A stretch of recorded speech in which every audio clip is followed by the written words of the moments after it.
الحمد لله نحمده ونستعينه ونستغفره ونؤمن به ونتوكل عليه ونعوذ بالله من شرور أنفسنا ومن سيئات أعمالنا من يهده الله فلا مضل له ومن يضلله فلا هادي له ونشهد أن لا إله إلا الله وحده لا شريك له ونشهد أن سيدنا وسندنا وحبيبنا وحبيب ربنا وطبيبنا وطبيب قلوبنا ومولانا محمدا عبده ورسوله أرسله الله إلى كافة الناس بشيرا ونذيرا وداعيا إلى الله بإذنه وسراجا منيرا أما بعد فقد قال الله تعالى في كلامه المجيد والفرقان الحميد أعوذ بالله من الشيطان الرجيم بسم الله الرحمن الرحيم يوم تبيض وجوه وتسود وجوه فأما الذين اسودت وجوههم أكفرتم بعد إيمانكم فذوقوا العذاب بما كنتم تكفرون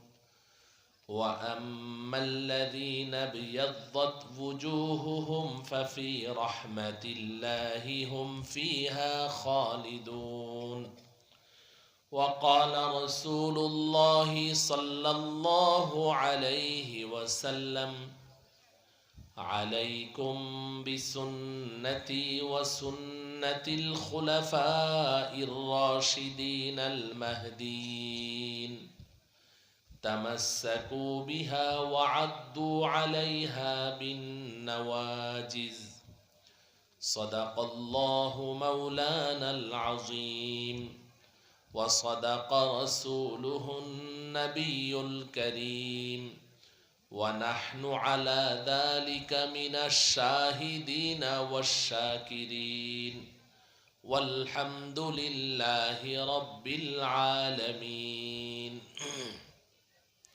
সকলে একবার মুহাব্বতের সাথে দুরূদ ইব্রাহিমি পড়ে নেই আল্লাহুম্মা সাল্লি আলা মুহাম্মাদিন ওয়া আলা আলি মুহাম্মাদ كما صليت على إبراهيم وعلى آل إبراهيم إنك حميد مجيد اللهم بارك على محمد وعلى آل محمد كما باركت على إبراهيم وعلى آل إبراهيم إنك حميد مجيد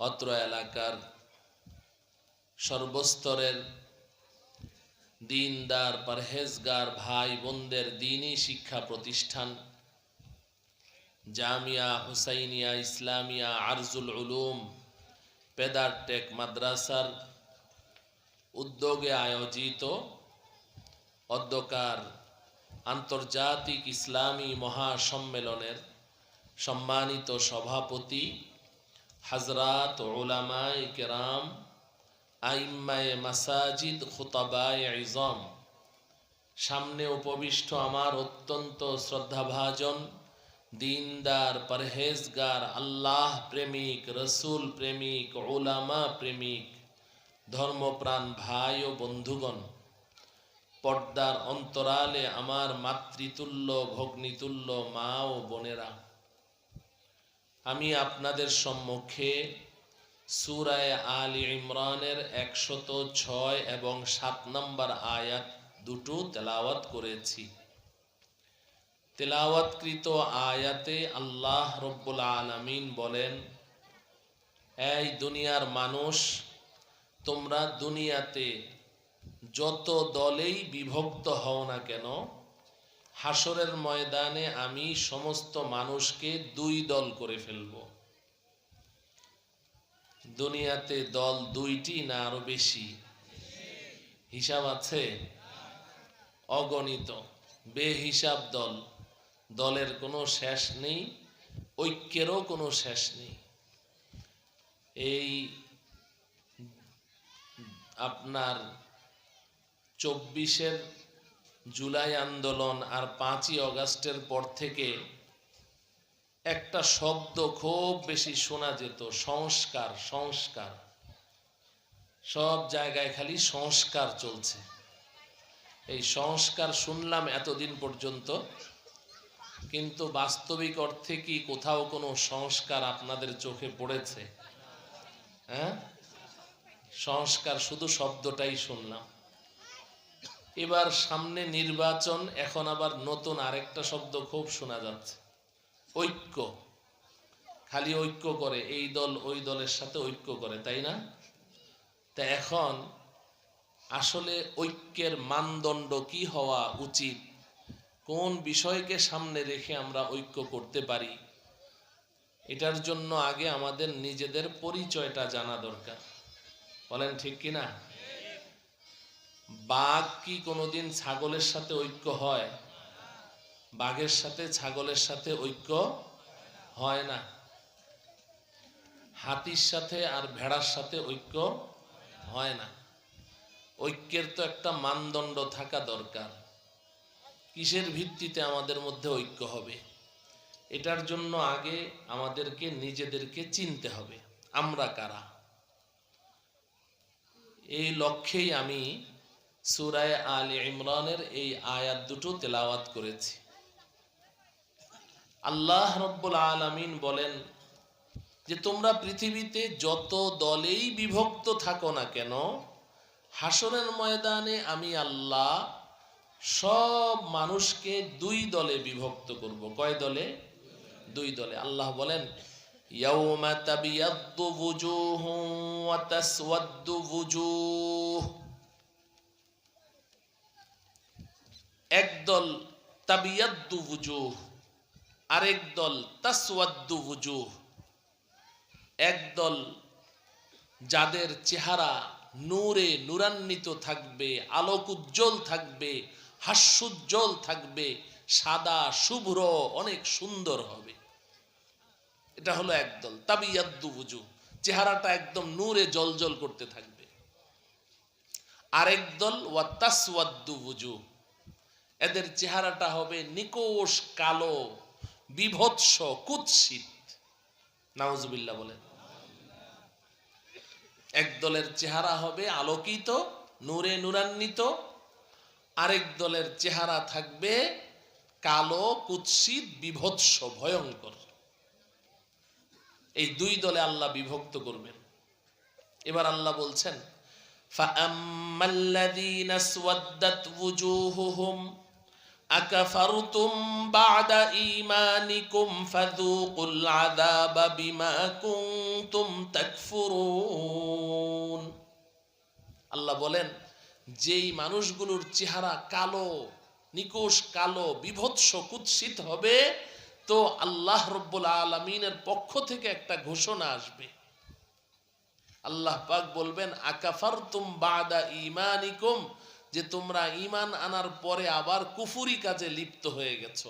ঈমান এনেছিলে বটে, আকাফারতুম বা'দা ঈমানিকুম, ঈমান এনেছিলে কিন্তু ঈমান আনার পরে আবার তোমরা কুফরিতে লিপ্ত হয়ে গেছো। অতএব ফাযূকুল আযাবা বিমা কুনতুম তাকফুরুন, তোমাদের কুফরির কারণে তোমরা এখন আমার শাস্তি আস্বাদন করো, আমার আযাবে তোমরা নিপতিত হয়ে যাও। ফলশ্রুতিতে এদেরকে আল্লাহ পাক জাহান্নামে নিক্ষেপ করবেন। নাউযুবিল্লাহ। وَأَمَّا الَّذِينَ ابْيَضَّتْ وُجُوهُهُمْ فَفِي رَحْمَةِ اللَّهِ, আর যেই মানুষগুলোর চেহারা নূরে নূরান্বিত থাকবে, আলোকিত থাকবে, তাদেরকে আল্লাহ রব্বুল আলামিন তার রহমতের চাদর দ্বারা পরিবেষ্টন করে এদেরকে জান্নাতের মেহমান বানিয়ে দিবেন। হুম ফিহা খালিদুন, আল্লাহ পাক বলেন এরা চিরকাল ওই জান্নাতে থাকবে। একবার জান্নাতে প্রবেশ করলে আর কোনোদিন জান্নাত থেকে তাদেরকে বের করা হবে না। এবার আমার প্রিয় ভাইদের কাছে আমি জানতে চাই, আমরা কোন দলে থাকতে চাই? আলোকিত চেহারাওয়ালাদের সাথে নাকি কালো চেহারাওয়ালাদের সাথে? আলোকিত চেহারাওয়ালাদের সাথে, যাদেরকে আল্লাহ রহমতের চাদর দ্বারা পরিবেষ্টন করে জান্নাতে দিয়ে দিবেন। আল্লাহ রব্বুল আলামিন আমাদের সবাইকে ওই নূরে নূরান্বিত আলোকিত চেহারা বিশিষ্ট সৌভাগ্যবান বান্দাবান্দীদের অন্তর্ভুক্ত থাকার তৌফিক দান করেন।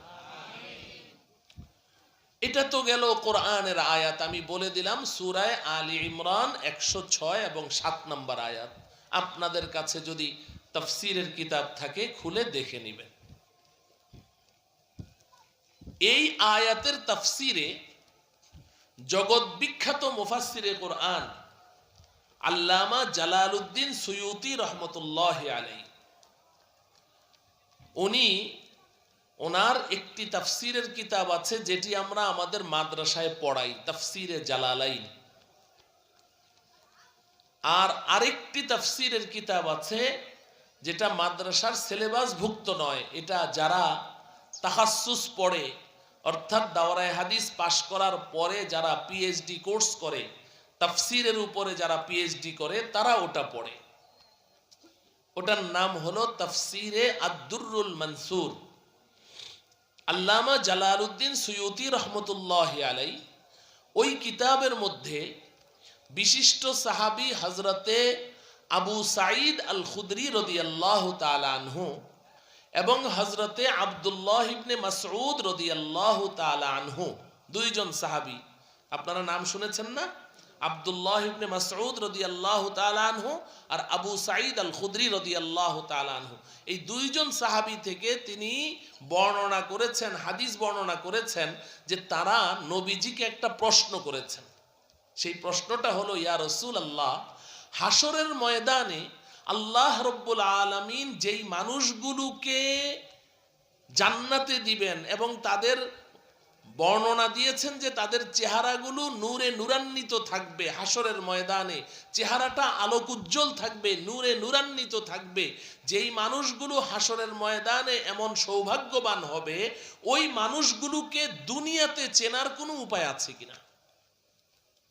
এই প্রশ্নটা সাহাবী রাসূল হযরতে আবু সাঈদ আল খুদরি এবং আব্দুল্লাহ ইবনে মাসউদ রাদিয়াল্লাহু তাআলা আনহুমা নবীজিকে করলেন। ইয়া রাসূলুল্লাহ, এই তাবিয়াদ্দু ওযু, তাদের চেহারা সাদা থাকবে, শুভ্র হবে, আলোকিত হবে, নূরান্বিত থাকবে, ওই মানুষগুলোকে আমরা দুনিয়াতে কি চিনতে পারি?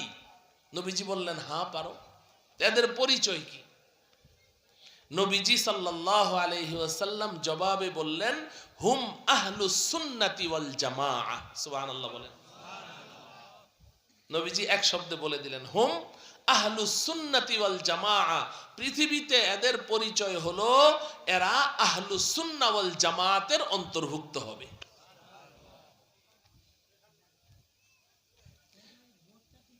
এই আয়াতের তাফসীর আবার তাফসীরে ইবনে কাসির খুলেন, জগৎ বিখ্যাত তাফসীরের কিতাব তাফসীরে ইবনে কাসির। তাফসীরে ইবনে কাসিরের মধ্যে হযরতে আব্দুল্লাহ ইবনে আব্বাস রাদিয়াল্লাহু তাআলা আনহুমা থেকে এই হাদিসের ব্যাখ্যা। আব্দুল্লাহ ইবনে আব্বাস উনি কে?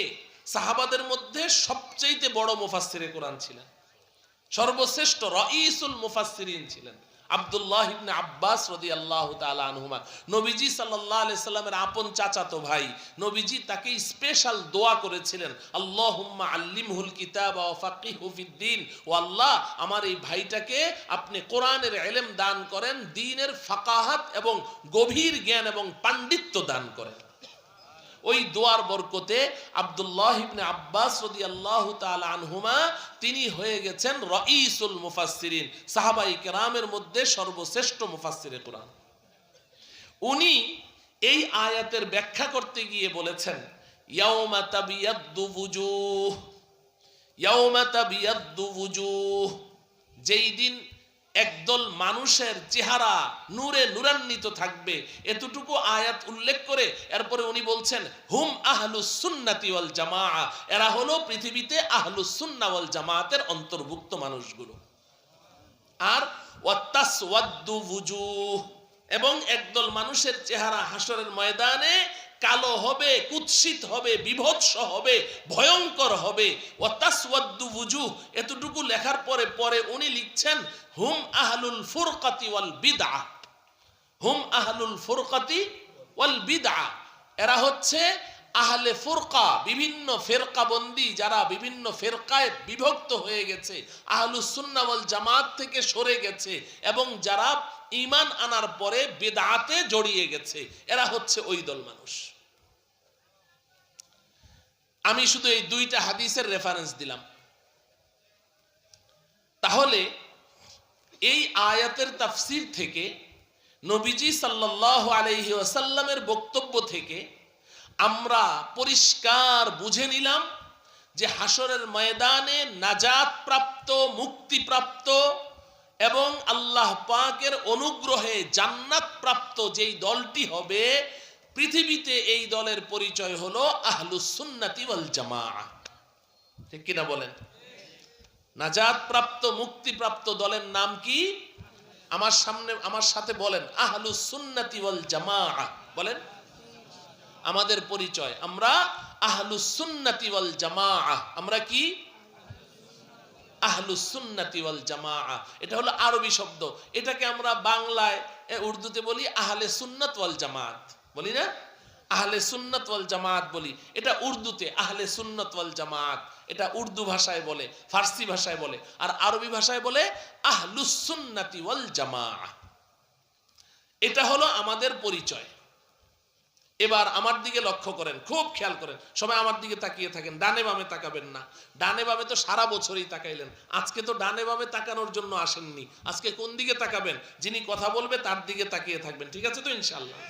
মাহফিল শেষ হওয়ার পরে এরপরে আপনি ডানে বামে উপরে নিচে পিছনে সামনে যেদিকে খুশি তাকান, সমস্যা নেই। এখন এদিকে তাকিয়ে থাকেন, কে আসছে যাচ্ছে দেখার দরকার নেই, ঠিক আছে তো ইনশাআল্লাহ?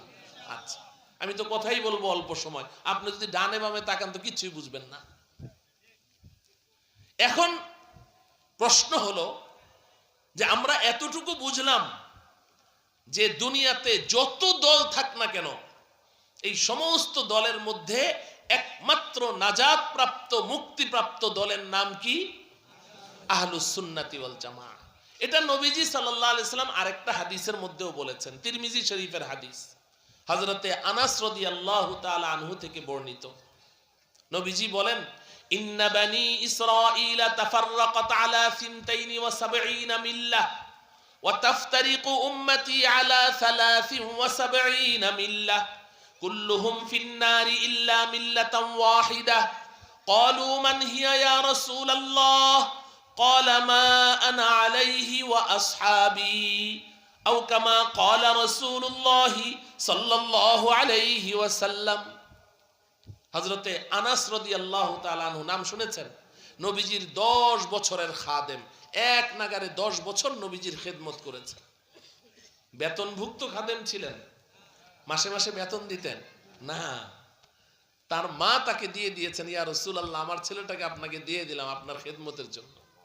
তা আনাস রাদিয়াল্লাহু তাআলা আনহু উনি বর্ণনা করছেন যে নবীজি বলেছেন যে দেখো, তোমাদের পূর্বে একটা জাতি অতিবাহিত হয়েছে, বনি ইসরাইল, নাম শুনেছেন না?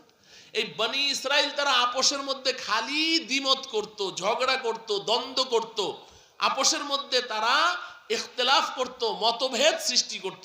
এইভাবে তারা বিভিন্ন দল মতে বিভক্ত হতে হতে এরা 72টা দলে বিভক্ত হয়ে গিয়েছিল। নবীজি বলেন আমার উম্মতের মধ্যে 73টা দল হবে। কয়টা? কম না বেশি? আরো বেশি হবে। নাউজুবিল্লাহ বলেন। ৭৩ দল হবে। এরপর নবীজি বলছেন কুল্লুহুম ফিন্নার ইল্লা মিল্লাতাম ওয়াহিদা। নবীজি বলেন এই ৭৩টি দলের মধ্যে একটা বাদ দিয়ে বাকি সব জাহান্নামে চলে যাবে। নাউযুবিল্লাহি মিন যালিক। একটা দল ছাড়া সব জাহান্নামে যাবে। সাহাবায়ে কেরাম জিজ্ঞাসা করলেন মান হিয়া ইয়া রাসূলুল্লাহ, ওহে আল্লাহর রাসূল, ওই যে একটা দল বাদ দিয়ে বললেন, একটা দল নাজাত প্রাপ্ত, মুক্তিপ্রাপ্ত জান্নাতি দল, বাকি সব জাহান্নামী, ওগুলো আমাদের দরকার নাই। আপনি ওই মুক্তিপ্রাপ্ত নাজাত প্রাপ্ত দলটার নাম আমাদেরকে একটু বলেন, ওটার পরিচয় বলেন, আমরা ওই দলে থাকতে চাই। নবীজি বললেন মা আনা আলাইহি ওয়া আসহাবি। এই আমার সাহাবীরা শুনো, আমার উম্মত যখন ৭৩ দলে বিভক্ত হয়ে যাবে, একটা মাত্র মুক্তিপ্রাপ্ত নাজাতপ্রাপ্ত জান্নাতি দল হবে, আর তার পরিচয় হলো মা আনা আলাইহি ওয়া আসহাবি। আমি এবং আমার সাহাবারা যেই আদর্শের উপরে আছি, আমার এবং আমার সাহাবাদের মতাদর্শের উপরে যারা প্রতিষ্ঠিত থাকবে, একমাত্র তারাই হবে মুক্তিপ্রাপ্ত, আর বাকি সব জাহান্নামী। মা আনা আলাইহি ওয়া আসহাবি। আমার সাথে বলেন মা আনা আলাইহি ওয়া আসহাবি। মা আনা আলাইহি ওয়া আসহাবি। এটা আমাদের পরিচয়, এটা আমাদের পরিচয়। নবীজি বলে দিয়েছেন। আমরা কি এই দলে থাকতে চাই না? হ্যাঁ, সবাই থাকতে চাই। এজন্যই তো মাহফিলে এসেছি, এজন্যই তো আওলাদে রাসূলের মজলিসে এসেছি। আল্লাহ রাব্বুল আলামিন নবীজির পবিত্র জবান দ্বারা ঘোষিত মা আনা আলাইহি ওয়া আসহাবি, এই জামাতে আমাদেরকে মৃত্যু পর্যন্ত অন্তর্ভুক্ত থাকার তৌফিক দান করেন। তো মা আনা আলাইহি ওয়া আসহাবি অর্থ কি? মা আনা আলাইহি, নবীজি বলেন আমি যেই আদর্শের উপরে আছি, মা আনা আলাইহি, আমার তরিকা, আমার সুন্নত, আমার তরিকা, আমার আদর্শ, ওয়া আসহাবি, এবং আমার সাহাবাদের তরিকা এবং আদর্শ। আমার আদর্শ, আমার সাহাবায়ে কেরামের আদর্শ, আমার সুন্নাহ, আমার সাহাবায়ে কেরামের সুন্নাহ, এই দুইটার উপরে যারা থাকবে এরাই হচ্ছে নাজাত প্রাপ্ত দল। এই কথাটাকে আরো পরিষ্কার করার জন্য আমি খুতবায় একটা লম্বা হাদিসের ছোট্ট একটু টুকরা পড়েছি। নবীজি সাল্লাল্লাহু আলাইহি সাল্লাম বলেছেন ওই হাদিসের মধ্যে, হযরতে ইরবাজ ইবনে সারিয়া রাদিয়াল্লাহু তাআলা আনহু থেকে বর্ণিত, আবু দাউদ শরীফ, নাসাই শরীফ, মুসনাদে আহমদ সহ অসংখ্য কিতাবের মধ্যে এসেছে। নবীজি সাল্লাল্লাহু আলাইহি সাল্লাম লম্বা এক হাদিসের মাঝখানে বলছেন ফা ইন্নাহু মাইয়াইশ মিনকুম বাদি ফাসায়ারা ইখতিলাফান কাসীরা। এই আমার সাহাবীরা, আমি দুনিয়া থেকে চলে যাওয়ার পরে তোমরা কিন্তু অনেক বিভাজন, অনেক ডিভাইডেশন, অনেক মতভেদ, অনেক ইখতিলাফ দেখতে পাবে। ওই সময় অনেক দল থাকবে। তোমরা তখন কি করবে? ফাআলাইকুম বিসুন্নতি ওয়া সুন্নাতিল খুলাফাইর রাশিদিন আল মাহদিয়িন। ওই সময় যদি তোমরা বাঁচতে চাও, তাহলে আমার সুন্নাহ এবং আমার খুলাফায়ে রাশিদিন সাহাবায়ে কেরামের সুন্নাহর উপরে প্রতিষ্ঠিত থাকবে। আব্দু আলাইহা বিন নওয়াজিজ, মাড়ির দাঁত দিয়ে এই দুইটাকে কামড়ে ধরে রাখবে। তাহলে এই সব আয়াত এবং হাদিস থেকে পরিষ্কার হয়ে গেল নাজাত প্রাপ্ত, মুক্তি প্রাপ্ত জামাতের নাম হলো আহলুস সুন্নাতি ওয়াল জামাআহ। বলেন ঠিক কিনা? নবীজির সুন্নাহ আহলুস সুন্নাহ, আর জামাতে সাহাবা এটা হলো জামাআহ, সাহাবাদের জামাত। এই নবীজির সুন্নাহ এবং সাহাবাদের জামাতের যারা অনুসারী হবে তারাই হলো নাজাত প্রাপ্ত, মুক্তিপ্রাপ্ত দল। অতএব আমাদের এখন করণীয় কি? আমরা রাসূলুল্লাহ সাল্লাল্লাহু আলাইহি ওয়াসাল্লামকে যেভাবে অনুসরণ করব, সাহাবায়ে কেরামকেও আমরা কি করব? অনুসরণ করব। সাহাবায়ে কেরামের আদর্শ থেকে যেন আমরা বিচ্যুত হয়ে না যাই। কারণ আল্লাহ রাব্বুল আলামিন এই কোরআন নবীজির উপরে নাজিল করেছেন, নবীজির উপরে এই কোরআন অবতীর্ণ করেছেন। নবীজির কাছ থেকে এই কোরআনকে কিয়ামত পর্যন্ত আগত সমস্ত উম্মতের কাছে হুবহু অপরিবর্তিত ভাবে নবীজির কাছ থেকে এই কোরআনকে গ্রহণ করে পরবর্তী উম্মতের কাছে পৌঁছিয়ে দেওয়ার জন্য আল্লাহ পাক এই পবিত্র জামাত সাহাবায়ে কেরামকে নির্বাচন করেছে। সাহাবায়ে কেরাম যদি তাদের পুরাটা জীবনকে এর পিছনে উৎসর্গ করে না দিতেন। দেখেন, কোরআন সূরা ফাতিহা থেকে সূরা নাস পর্যন্ত 114টি সূরা, এটা তো আমরা তেলাওয়াত করি, নামাজে তেলাওয়াত করি 114টি সূরা। কিন্তু এই কোরআনে কারীমের মধ্যে আল্লাহ আমাদেরকে বলেছেনটা কি, কি করতে বলেছেন আর কি ছাড়তে বলেছেন, যেই কাজগুলো করতে বলেছেন এগুলোর প্র্যাকটিক্যাল রূপ কি হবে। আল্লাহ আমাদেরকে বলেছেন আকিমুস সালাহ, তোমরা সালাত কায়েম করো, নামাজ পড়ো। কিন্তু এই সালাত আমরা কিভাবে পড়ব, এটার প্র্যাকটিক্যাল রূপ কি হবে, এটা দেখানোর জন্যে আল্লাহ তার প্রতিনিধি নায়েব রাসূলুল্লাহ সাল্লাল্লাহু আলাইহি ওয়াসাল্লামকে আমাদের কাছে পাঠিয়েছেন। যদি নবীজি আমাদেরকে নামাজটা না দেখাতেন, শুধু কোরআনটা আমাদের কাছে থাকতো, আল্লাহ বলতেন আকিমুস সালাহ, আকিমুস সালাহ, সালাত আদায় করো, আমরা সালাত আদায় করতে পারতাম? সালাতের মধ্যে কিভাবে দাঁড়াতে হবে, দুই পায়ের মাঝখানে কতটুকু ফাঁকা থাকবে, হাত কতটুকু উঠাবো, কোথায় বাঁধবো, কিভাবে রুকু করব, কিভাবে সেজদা করব, রুকু সেজদার তাসবিহ, এরপরে অন্যান্য দোয়ায়ে মাসুরা, শাহাদাত ইত্যাদি ইত্যাদি, আত্তাহিয়াতু যা পড়ি, এগুলো সব বিস্তারিত কোরআনে কারীমের মধ্যে আলোচনা করা হয়নি। এখানে মৌলিক কথাটা বলে দেয়া হয়েছে। ঠিক আতুজ যাকাত, যাকাত আদায় করো, আল্লাহ বলে দিয়েছেন এই যাকাত আমার সম্পদের, কোন কোন সম্পদের উপরে আমার যাকাত ফরজ হয় আর কোন কোন সম্পদের উপরে যাকাত ফরজ হয় না, এগুলো বিস্তারিত কোরআনে কারীমের মধ্যে নেই। এগুলো সব নবীজি এসে প্র্যাকটিক্যাল দেখিয়ে দিয়েছেন সমস্ত বিধান। তো এখন এই নবীজির কাছ থেকে এই শরীয়ত, এই কোরআন এবং নবীজির এই 23 বছরের নবুয়তি জিন্দেগীর এই প্যাকেজ, অর্থাৎ এই 23 বছরে নবীজি কোরআনের যে ব্যাখ্যাটা করে দিয়েছেন, নবীজির এই পুরাটা জীবন তো কোরআনেরই ব্যাখ্যা, বলেন ঠিক কিনা? এজন্য আম্মাজান হযরতে আয়েশা রাদিয়াল্লাহু তাআলা আনহাকে একজনে এসে প্রশ্ন করেছে, আম্মাজান কাইফা কানা খুলুকু রাসূলিল্লাহি সাল্লাল্লাহু আলাইহি সাল্লাম, ও আম্মাজান নবীজির চরিত্র কেমন ছিল গো, নবীজির চরিত্র কেমন ছিল?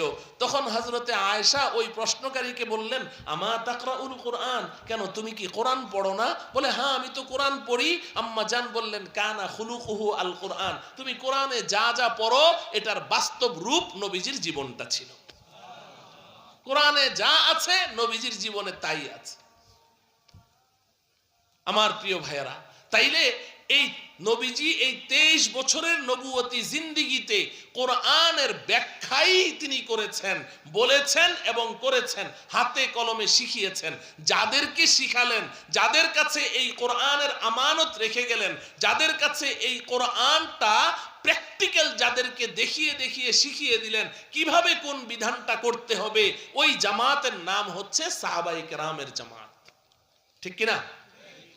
অতএব আমি যদি নবীজি সাল্লাল্লাহু আলাইহি সাল্লামকে হুবহু ফলো করতে চাই, তাহলে আমাকে অবশ্যই সাহাবায়ে কেরামের উপরে পূর্ণ আস্থা রেখে তাদের কাছ থেকে এগুলো আমাকে গ্রহণ করতে হবে। ঠিক কিনা? যদি আমি এই কথা বলি যে না আমি রসুলকে তো মানি কিন্তু সাহাবায়ে কেরামকে মানি না, তাহলে কিন্তু আমার দ্বীন মানা হবে না। যাদের মাধ্যমে তুমি দ্বীন পেয়েছো তাদেরকেই তুমি মানছো না, তাদেরকেই মানছ না। আমার বড় আফসোস হয় ওই সমস্ত ভাইদের জন্য। নবীজি সাল্লাল্লাহু আলাইহি সাল্লাম যেখানে পরিষ্কার বললেন যে ফিতনা ফাসাদের জমানায় আমার সুন্নাহ এবং আমার খুলাফায়ে রাশিদিনের সুন্নাহকে আঁকড়ে ধরবে।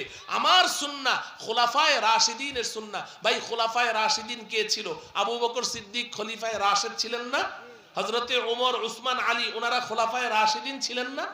কথা বলেন তো। তাইলে নবীজি তো বলছেন আমার সুন্নাহ এবং খুলাফায়ে রাশিদিনের সুন্নাহকে আঁকড়ে ধরো। নবীজি শুধু নিজের সুন্নাহকে আঁকড়ে ধরতে বলেন নাই, কারণ নবীজি সাল্লাল্লাহু আলাইহি সাল্লাম তিনি আল্লাহ পাকের ইশারায় শরীয়তে ইসলামের কিছু বিধানকে অমীমাংসিতভাবে রেখে গেছেন খুলাফায়ে রাশিদিনদের জন্য, যেটার চূড়ান্ত সিদ্ধান্ত, চূড়ান্ত মীমাংসা নবীজি করে যান নাই, খুলাফায়ে রাশিদিন পরবর্তীতে এসে এটার মীমাংসা করেছেন।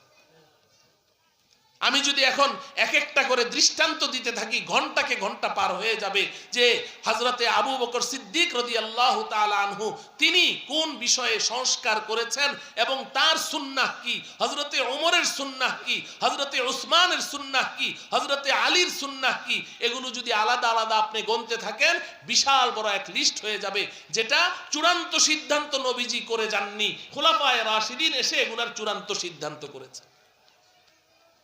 দেখেন মুসাইলামাতুল কাজ্জাব মিথ্যা নবুয়তের দাবিদার।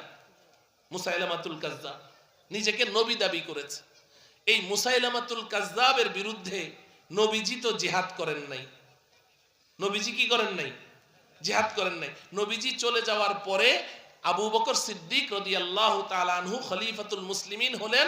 তিনি সর্বপ্রথম ওনার মিশন হলো তিনি এই মিথ্যা নবুয়তের দাবিদার এই ভণ্ড মুসাইলামাতুল কাজ্জাবের বিরুদ্ধে জিহাদে অবতীর্ণ হলেন, জিহাদ করলেন। ও আমার প্রিয় ভাইয়েরা, হাজার হাজার সাহাবায়ে কেরাম ওই জিহাদে শাহাদত বরণ করেছে। এখন এই যে মিথ্যা নবুয়তের দাবি করবে তার সাথে জিহাদ করতে হবে, এটা তো আবু বকর সিদ্দিক রাদিয়াল্লাহু তাআলা আনহুর সুন্নাহ। নবীজি বলেছেন আমার সুন্নাহ আমার খুলাফায়ে রাশিদিনের সুন্নাহ। যদি আবু বকর সিদ্দিক রাদিয়াল্লাহু তাআলা আনহু তিনি যদি এই মিথ্যা নবুয়তের দাবিদার মুসাইলামাতুল কাজ্জাবের বিরুদ্ধে যদি জিহাদ না করতেন, তাহলে মিথ্যা নবুয়তের দাবিদারের বিরুদ্ধে জিহাদ করা যে ফরজ এটা এই উম্মত আর কোনোদিন জানতো না, আর এই উম্মতের পক্ষে সেটা জায়েজও হতো না। খলিফায়ে রাশেদ আবু বকর সিদ্দিক এই সুন্নাত জারি করে দিয়ে গেছে। যার কারণে এখনো যদি কোনো কুলাঙ্গার যদি এই নবুয়তের দাবি করে যে আমি নবী, তাহলে মুসলমানদের উপরে তার বিরুদ্ধে জিহাদ করা ফরজ হয়ে যাবে। এটা কার সুন্নত হইল? খলিফায়ে রাশেদ আবু বকরের সুন্নত হইল না? এই আমরা যে রমজান মাসে তারাবির নামাজ জামাতের সাথে পড়ি, নবীজি তো জামাতের সাথে রমজানে তারাবির নামাজ পড়েন নাই। এই সারা রমজান যে আমরা পড়ি এটা হযরতে ওমর রাদিয়াল্লাহু তাআলা আনহুর সুন্নত। এবং এই যে 20 রাকাত তারাবি পড়ি এটা হযরত ওমর রাদিয়াল্লাহু তাআলা আনহুর সুন্নত। এবং নবীজি তার পরবর্তী খলিফা নির্বাচন করে যান নাই। নবীজি দুনিয়া থেকে চলে গেছেন, বলে যান নাই আমার পরে অমুকে খলিফা হবে, বলে গেছেন নাকি? না, খলিফা নির্বাচন করে যান নাই। নবীজির ইন্তেকালের পরে সব সাহাবী মিলে আবু বকর সিদ্দিক রাদিয়াল্লাহু তাআলা আনহুর হাতে বায়াত হয়ে ওনাকে খলিফা বানিয়েছেন। তো নবীজি তো তার পরবর্তী খলিফা নির্বাচন করেন নাই, কিন্তু আবু বকর সিদ্দিক রাদিয়াল্লাহু তাআলা আনহু তিনি তার ইন্তেকালের আগে হযরতে ওমরকে তার পরবর্তী খলিফা নির্বাচন করে তারপরে দুনিয়া থেকে গেছে। তাইলে আগের খলিফা পরের খলিফা নির্বাচন করে যাওয়া এটা কার সুন্নত হইল? আবু বকর সিদ্দিক রাদিয়াল্লাহু তাআলা আনহুর সুন্নত। এগুলোকে খুলাফায়ে রাশিদিনের সুন্নত বলা হয়।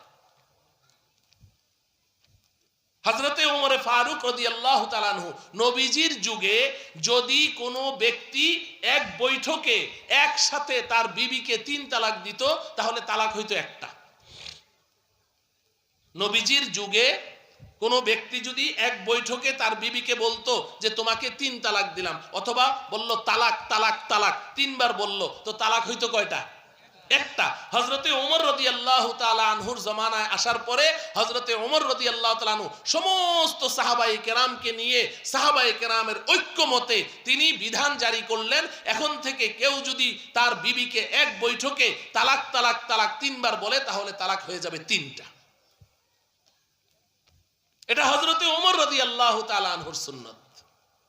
এটা হযরত ওমর রাদিয়াল্লাহু তাআলা আনহুর সুন্নাত। আমরা জুমার নামাজের দিন জুমার আগে আজান কয়টা হয়? কথা বলেন না কেন? 2টা। নবীজির জামানায় আজান হইতো একটা। আবু বকর সিদ্দিক রাদিয়াল্লাহু তাআলা আনহুর জামানায় আজান হইতো একটা। হযরতে ওমর রাদিয়াল্লাহু তাআলা আনহুর জামানায় আজান হইতো একটা জুমার নামাজের আগে। হযরতে উসমান রাদিয়াল্লাহু তাআলা আনহু এসে দেখলেন মুসলমানদের সংখ্যা যেভাবে বাড়ছে বাড়ছে, এখন মসজিদে নববীর আশেপাশে এদের ঘর ছিল, এক আজানেই সব দৌড়ে চলে আসতো। এখন তো অনেক দূর দূরান্ত পর্যন্ত ঘর। এখন জুমার নামাজের পরে আজানটা যে খুতবার আগে, নবীজির জামানায় খুতবার আগের আজানটা হইতো, আবু বকরের জামানায় খুতবার আগের আজানটা হইতো, ওমরের জামানায় খুতবার আগের আজানটা হইতো। এখন হযরতে উসমান রাদিয়াল্লাহু তাআলা আনহু দেখলেন যে আজানটা দিয়ে খুতবা পড়ে নামাজ পড়ে ফেললে দূরের অনেক সাহাবীরা এসে নামাজই পায় না। এখন উনি কি করলেন? উনি বললেন যে না, আগে আরেকটা আজান দেওয়া হবে, এই আজানে সবাই প্রস্তুতি নিয়ে মসজিদে আসবে, আসার পরে দ্বিতীয় আজানের পরে খুতবা শুনবে, নামাজ পড়বে। তাইলে এখন জুমার আগে 2 আজান দেই, এটা কার সুন্নত? কথা বলেন না কেন? হযরতে উসমান রাদিয়াল্লাহু তাআলা আনহুর সুন্নত। আজকে আমার যে সমস্ত বন্ধুরা তারা সাহাবায়ে কেরামকে মানতে চায় না, আমি তাদেরকে লক্ষ্য করে নাম বলবো না, আমি নাম বলবো না, তারা একটু চিন্তা করুক যে তুমি সাহাবায়ে কেরামের এই সুন্নাহগুলোকে ফলো করো কিনা। ঠিক আছে, তুমি কোরআন শরীফ তেলাওয়াত করো কিনা। আমি তোমার কাছে জানতে চাই, নবীজির জমানায় এই কোরআন শরীফ একসাথে এই মলাটের ভিতরে একসাথে ছিল কি? না। নবীজির জমানায় কোরআন শরীফ তো বিক্ষিপ্ত ভাবে গাছের ডালের, ওই যে গাছের ছালের মধ্যে, চামড়ার মধ্যে, পাথরের মধ্যে বিভিন্ন জায়গায় এরকম ছড়িয়ে ছিটিয়ে, কারো কাছে একটা সূরা, কারো কাছে 2টা সূরা, কারো কাছে 3টা আয়াত, কারো কাছে একটা আয়াত, এরকম বিক্ষিপ্ত ভাবে ছড়িয়ে ছিটিয়ে ছিল। নবীজি তো কোরআন শরীফকে এইভাবে এক মলাটের ভিতরে একসাথে করেন নাই, এটা তো করেছেন হযরতে উসমান রাদিয়াল্লাহু তাআলা আনহু। তো তুমি যদি সাহাবায়ে কেরামকে না মানো, তাহলে আজকে থেকে কোরআন তেলাওয়াত বাদ দিয়ে দাও। ও আমার প্রিয় ভাইয়েরা, এজন্য এটা আমাদের আকীদা এবং ঈমানের সাথে সম্পৃক্ত, ঈমানের সাথে সম্পৃক্ত। এটা কোনো ছোটখাটো বিষয় নয়। বড় আফসোসের ব্যাপার, যাদেরকে আমাদের ঈমানের মডেল আল্লাহ পাক বানিয়েছেন, আল্লাহ পাক বলেন ফাইন আমানু বিমিসলি মা আমানতুম বিহি ফাকাদ ইহতাদাউ। ভালো করে বুঝেন, আল্লাহ বলছেন ফাইন আমানু, যদি তারা ঈমান আনে, বিমিসলি মা আমানতুম বিহি, হে আমার রাসূলের সাহাবীরা, তোমরা যেভাবে ঈমান এনেছো তাদের ঈমান যদি তোমাদের ঈমানের মতো হয়, ফাকাদ ইহতাদাউ, তবেই তারা হেদায়েত পাবে। ওয়া ইন তাওয়াল্লাউ ফাইন্নামা হুম ফি শিকাক, আর যদি তাদের ঈমান তোমাদের ঈমানের মতো না হয়, তোমাদের ঈমানকে যদি তারা ফলো না করে, তাহলে ফাইন্নামা হুম ফি শিকাক, তারা অবাধ্যচারীদের অন্তর্ভুক্ত হয়ে যাবে। ফাসায়াকফিকাহুমুল্লাহ, আল্লাহ বলছেন হে রাসূল আপনি টেনশন করেন না, আপনার সাহাবীরাই আপনার জন্য যথেষ্ট, ওরাই আপনার জন্য যথেষ্ট। তো যাদের ঈমান আমাদের ঈমানের মডেল, যাদেরকে ফলো করে আমাদেরকে ঈমান আনতে বলা হয়েছে, যাদের সম্পর্কে আল্লাহ বলেছেন রাদিয়াল্লাহু আনহুম ওয়া রাদু আন, আমার রাসূলের সাহাবীরা আল্লাহর উপরে খুশি, আল্লাহ আমার রাসূলের সাহাবীদের উপরে খুশি। তা আল্লাহ যাদের উপরে খুশি, আমি তাদের উপরে খুশি না, তাহলে আমার ঈমানটা কোথায়? আপনি একটু চিন্তা করে দেখেন। এজন্য আমার প্রিয় ভাইয়েরা, আমি শুরুতে বলছিলাম ঐক্যের কথা, ঐক্যের কথা। ঐক্য করব কাদের সাথে? আহলুস সুন্নাহ ওয়াল জামাতের ভিতরে যারা আছে তাদের সাথে ঐক্য হবে। আহলুস সুন্নাহ ওয়াল জামাতের বাইরে যারা আছে তাদের সাথে কোনো ঐক্য নাই। আমি কথা বুঝাইতে পারলাম? হ্যাঁ, এখন বুঝলে বুঝেন, না বুঝলে নাই।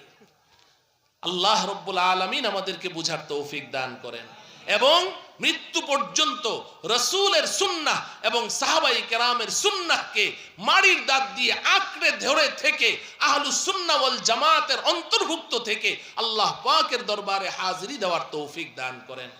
সর্বশেষ আমি একটা হাদিস শুনাই। প্রত্যেক জুমায় আপনারা খতিব সাহেবদের কাছে খুতবার মধ্যে হাদিসটা শুনেন, কিন্তু অর্থ জানেন না। হযরতে আবু সাঈদ খুদরি রাদিয়াল্লাহু তাআলা আনহু থেকে, তিরমিজি শরীফের হাদিস, নবীজি বলছেন আল্লাহ আল্লাহ ফি আসহাবি লা তাত্তাখিদুহুম মিন বাদি গরাদা ফামান আহাব্বাহুম ফাবিহুব্বি আহাব্বাহুম ওয়া মান আবগাদাহুম ফাবিবুগদি আবগাদাহুম। খুতবার মধ্যে হাদিসটা শুনেন, চেনা চেনা লাগে না? এই হাদিসটা প্রত্যেক খুতবায় শুনেন। এখানে কি বলেছেন নবীজি? কি বলেছেন? আল্লাহ নবীজির জবান দিয়ে বের করে দিয়েছেন। নবীজি তো আর ভবিষ্যৎ জানতা ছিলেন না, কিন্তু আল্লাহ পাক জানতেন যে একটা জমানায় এমন আসবে যারা আমার রাসূলের সাহাবাদেরকে নিয়ে গালমন্দ করবে। এজন্য রাসূলের জবান দিয়ে এটা বের করে দিয়েছেন, আল্লাহ আল্লাহ ফি আসহাবি, আল্লাহর ওয়াস্তে, আল্লাহর ওয়াস্তে আমার সাহাবাদের ব্যাপারে তোমাদের জবানকে তোমরা সতর্ক রাখো। লা তাত্তাখিদুহুম মিন বাদি গরাদা, তোমরা আমার সাহাবাদেরকে তোমাদের সমালোচনার টার্গেট বানিও না। ফামান আহাব্বাহুম ফাবিহুব্বি আহাব্বাহুম, আমার সাহাবাদেরকে যে ভালোবাসলো সে আমাকে ভালোবাসার কারণেই সাহাবাদেরকে ভালোবেসেছে। ওয়ামান আবগাদাহুম ফাবিবুগদি আবগাদাহুম, আর যে নাকি আমার সাহাবাদের প্রতি বিদ্বেষ মনোভাব রাখে, শত্রুতামূলক মনোভাব রাখে, সাহাবাদের সমালোচনা করে, সে প্রকৃত আমার প্রতি ঘৃণ্য মনোভাব থাকার কারণেই আমার সাহাবাদেরকেও ঘৃণা করে। নাউজুবিল্লাহ পড়েন। আর বুখারী শরীফ, মুসলিম শরীফ, আবু দাউদ শরীফ সহ অসংখ্য কিতাবে আরেকটি হাদিস এসেছে, নবীজি বলেন লা তাসুব্বু আসহাবি, হে আমার উম্মত, আমার সাহাবাদেরকে গালমন্দ করিস না, আমার সাহাবাদের সমালোচনা করিস না। লা তাসুব্বু আসহাবি ফাওয়াল্লাযী নাফসি বিয়াদিহি, ওই সত্তার শপথ করে বলছি যার কুদরতি হাতে আমার জান রয়েছে, লাউ আন্না আহাদাকুম আনফাকা মিসলা উহুদিন যাহাবান, তোমাদের মধ্যে কেউ যদি উহুদ পাহাড় সমপরিমাণ স্বর্ণ আল্লাহর পথে ব্যয় করে, মা আদরাকা মুদ্দা আহাদিহিম ওয়ালা নাসিফাহু ওয়ালা নাসিফাহুম, আমার সাহাবারা যে এক রত্তি স্বর্ণ আল্লাহর পথে দান করেছে, তোমাদের উহুদ পাহাড় সমপরিমাণ স্বর্ণ দান করলেও তাদের এক রত্তি স্বর্ণ দামের সমপরিমাণ তোমরা নেকি লাভ করতে পারবে না। এই হচ্ছে সাহাবী। অতএব আমরা আমাদের জবানকে হেফাজত রাখি, আমাদের চিন্তা চেতনাকে হেফাজতে রাখি। আমরা রাসূলুল্লাহ সাল্লাল্লাহু আলাইহি ওয়াসাল্লাম এর সুন্নাহকে সাহাবায়ে কেরামের আদর্শের মাধ্যমে আমরা ফলো করব। সাহাবায়ে কেরামের সুন্নাহকে আমরা বেদাত বলবো না। বড় হতভাগা তারা। আমি নিজের কানে শুনেছি, আমার বাড়ির পাশেই ওই রফেদানি মসজিদ, ওদের মসজিদের নাম রফেদানি মসজিদ, এই সাভারে, আপনারা তো এখানে আছেন না, সাভারে রফেদানি মসজিদ, ওই আহলে হাদিস। তো জিজ্ঞেস করতেছে, হুজুর এই অন্যান্য মসজিদে যে 20 রাকাত তারাবি হয়, আমরা যে 8 রাকাত পড়ি, কারে রাখ 20 রাকাত তারাবি, এটা ওমরের বেদাত। নাউজুবিল্লাহ বলবেন না। কয় যে হুজুর অন্য মসজিদে জুমায় তো আজান হয় 2টা, আমগদি মসজিদে জুমায় আজান হয় 1টা। কয় আরে জুমায় 2 আজান, এটা উসমানের বেদাত। নাউজুবিল্লাহ। এই খোলাফায়ে রাশিদিনদেরকে বেদাতি বলে গালি দেয় যারা, আমরা তাদের জন্য দোয়া করি আল্লাহ রব্বুল আলামিন তাদেরকে হেদায়েত নসিব করেন এবং আমাদেরকে আল্লাহ রব্বুল আলামিন আহলুস সুন্নাহ ওয়াল জামাতের অন্তর্ভুক্ত হয়ে আমাদের ঈমানকে পাকাপোক্ত রেখে আল্লাহ রব্বুল আলামিনের দরবারে হাজিরি দেওয়ার তৌফিক দান করেন। ওয়া সাল্লাল্লাহু তাআলা আলা সাইয়্যিদিনা মুহাম্মদ ওয়া আলা আলিহি ওয়া আসহাবিহি আজমাইন। আসসালামু আলাইকুম ওয়া রাহমাতুল্লাহি ওয়া বারাকাতুহু।